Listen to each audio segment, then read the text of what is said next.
Assalamualaikum warahmatullahi ta'ala wabarakatuh. Salam sejahtera sahabat-sahabat Malaysian Respon. Alhamdulillah berjumpa lagi kita di channel yang serba simple dan spontan ini. Terlebih dahulu saya mohon maaf kalau kualiti video dan penyampaian saya agak kurang memuaskan, kurang menarik. Ramai juga yang memberikan input sedemikian, katanya kenapa videonya teruk bebenor. Okey. Jadi saya nyatakan di sini, pertama saya kurang pandai mengedit. Kedua, saya tidak menggunakan sebarang teks atau rujukan. Dan yang lebih penting, channel ini adalah channel lontaran pendapat dan idea semata-mata. Ini bukan channel mengolah semula bahan yang sudah diterbitkan di tempat lain, membaca berita tetapi dalam bentuk grafik, tidak. Ini merupakan satu channel yang semata-mata mau mencambahkan idea dan melontarkan pendapat. Okey, enough with the intro. Sekarang kita ke intro yang kedua, yang lebih penting. Kerana pada edisi kali ini, kita akan membincangkan sebenarnya dua hal dalam satu. Memang hal utamanya adalah tentang keberadaan pendatang Myanmar ataupun pekerja daripada Myanmar yang ada di negara kita. Tetapi isi yang utama adalah kerana kegagalan kita sebagai rakyat dan kerajaan dalam memainkan peranan, mengkaji dan meneliti rentetan daripada kehadiran para pendatang Myanmar ini. Itu yang lebih penting. Okey, jadi saya akan ceritakan 3 cerita yang berbeza sebagai intro untuk kita memudahkan kita memahami apa yang sedang berlaku pada ketika ini yang disebabkan ataupun implikasi daripada jumlah atau kehadiran pendatang Myanmar yang ramai di negara kita, terutama di kota-kota besar. Okey, cerita pertama. Seorang sahabat saya. Beliau merupakan seorang resepsionis di sebuah hotel bajet di Petaling Jaya. Beliau telah bekerja selama 11 tahun di 2 hotel yang berbeza. Tetapi baru-baru ini berlaku selepas PKP ya.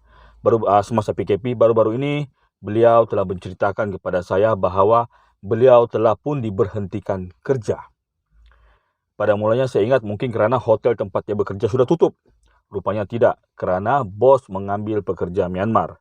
Apabila beliau bertanya kenapa saya berhentikan dan ambil pekerja baru, walaupun dia tahu alasannya mungkin adalah gaji, tetapi salah satu lagi alasan yang diberikan oleh bos beliau adalah katanya pekerja Myanmar tidak kepoh. Orang datang sini check-in, suka-suka happy-happy. Kalau dia nampak ada pekerja tempatan, dia rasa segan. Tengok, alasan yang pertama. Memang masuk akal kalau kita fikir. Memang masuk akal, memang orang cakap logik. Okey, cerita yang kedua. Seorang sahabat saya, suami isteri, tukang masak bubur di sebuah bakut teh di Kepong. Beliau merupakan seorang Cina bekerja di kedai Cina. Sudah diberhentikan. Isteri beliau yang bekerja sebagai pembantu di gerai masak ayam pandan pun diberhentikan di kedai yang sama. Kerana bosnya mengatakan mereka harus cut cost atau mengurangkan kos. Jadi cara mengurangkan kos, bos dia agak terus terang, dia pun ambil pekerja Myanmar dan mengendalikan pekerjaan yang pernah beliau jalankan. Cerita yang ketiga, sahabat saya, seorang aneh, seorang remaja India yang bekerja di salah sebuah bengkel pun diberhentikan.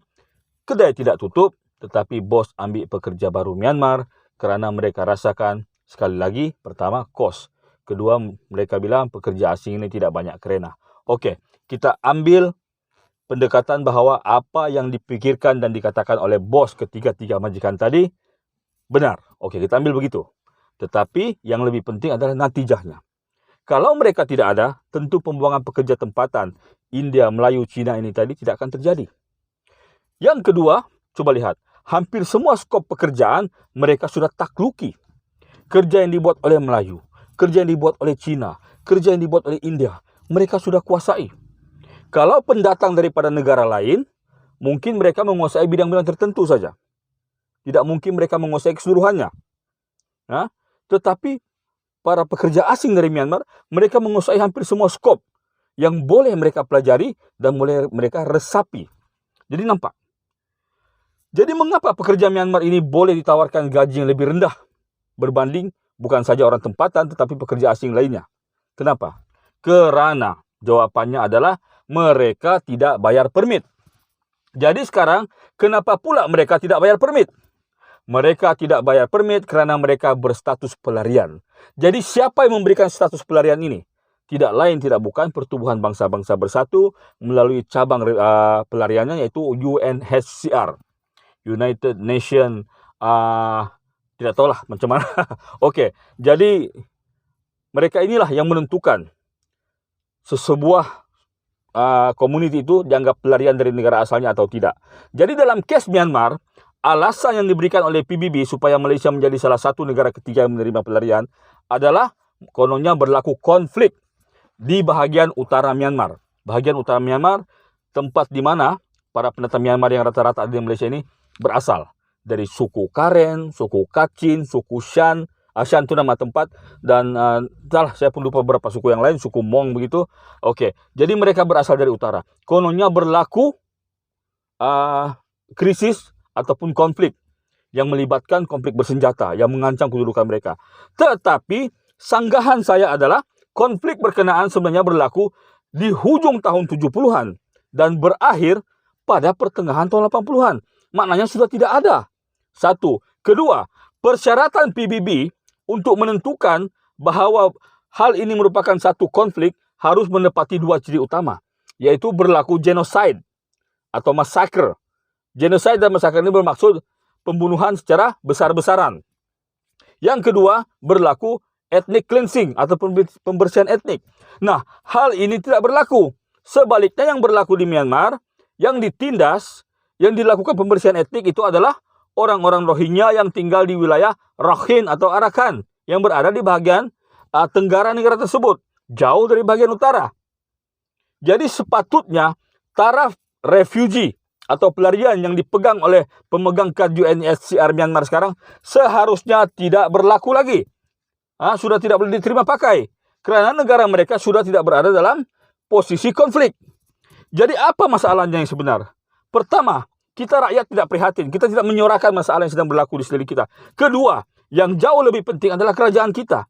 Sama ada kementerian luar tidak tahu bahawa di Myanmar sudah habis konflik. Sama ada kementerian luar mungkin terlalu malas untuk menangani konflik ini, membiarkan saja. Sama ada kerajaan kita mengambil sifat lepas tangan kerana tidak tahu mekanismenya, ataupun boleh jadi kerana PBB buta-buta menipu kita. Kerana ada dua negara lain yang sebelumnya juga mempunyai nasib yang sama dengan Malaysia. Australia sebagai negara penerima, bukan negara ketiga. Dan Thailand sebagai negara ketiga. Malahan Thailand jauh lebih dekat dengan Myanmar, banyak sempadan lagi. Tetapi Thailand telah pun melupuskan taraf penerimaan kad UNHCR di negara mereka. Jadi kenapa kita tidak boleh berbuat begini? Terutama kerajaan kita. Hal ini harus ditangani sekarang, tuan-tuan. Kerana salah satu persyaratan mereka untuk datang ke negara ketiga adalah mereka tidak dibenarkan bekerja. Ongkos atau biaya hidup mereka akan difikirkan dan diikhtiarkan oleh PBB. Jadi sekarang jelas, kedua-dua, kerajaan dan rakyat Malaysia menjadi mangsa. Kerajaan jadi mangsa PBB, rakyat jadi mangsa, maaf kalau kata-kata saya keterlaluan, kemalasan kerajaan. Rakyat jadi mangsa. Jadi kepada rakyat Malaysia, sedarlah, terutama para majikan. Kamu ada hak untuk bukan memanipulasi, tetapi untuk memajukan perniagaan dengan cara masing-masing, termasuk mengurangkan kos pembayaran gaji. Tetapi fikirkanlah saudara-saudara. Paling tidak membuatlah sistem kuota. Haruslah ada pekerja tempatan di dalam lapangan pekerjaan yang kalian sediakan. Kepada kerajaan, kaji betul-betul hal ini. Ini sangat-sangat merugikan. Kalau pekerja asing dari negara lain boleh membayar permit, boleh beratur di immigration, boleh ikut syarat yang ada, pekerja Myanmar tidak ada. Jadi ini tidak adil. Sedangkan mereka menggunakan kemudahan yang sama. Contoh terbaik, vaksin baru-baru ini. Warga Myanmar tidak bayar permit tapi boleh dapat vaksin. Nampak? Jadi ini satu hal yang harus kita perhatikan. Selain itu, tuan-tuan, pekerja Myanmar ini atau pendatang daripada Myanmar biasanya terlalu eksentrik. Mereka terlalu eksentrik. Pernah tak kamu dengar orang tempatan berkahwin dengan orang Myanmar, kecuali Long Tiger punya cerita lain sebab dia Rohingya? Pernah tak kita dengar mereka couple dengan, jangankan kita rakyat tempatan, tapi dengan orang Bangla, dengan Nepal, dengan suku-suku lain? Tidak ada. Mereka-mereka saja. Jadi apabila sesuatu komunitas itu terlalu eksentrik, satu hal perlu kita perhatikan. Mungkin mereka ada tujuan tertentu. Dan ini jelas. Saya tinggal berjiran dengan beberapa orang Myanmar. Saya tidak anti dengan mereka. Saya tidak katakan saya anti dengan mereka, tapi ya yang saya mau war-warkan dalam video ini adalah kealpaan kita. Mereka kadang-kadang, terutamanya, kita sedia maklum, mereka sebenarnya bukan daripada golongan orang-orang Buddha yang menjadi majority negara memang. Mereka berasal dari utara, majoritinya adalah orang-orang Kristen. Dan mengapa PBB boleh berada di belakang mereka? Karena dari apa yang saya dengar daripada seorang sahabat saya di Australia, terdapat beberapa pertumbuhan kristianisasi yang melobi kepada PBB untuk menjadikan pelarian ini berada di negara yang mereka mahukan. Jadi kita harus berani untuk bertindak demi kepentingan rakyat dan negara kita.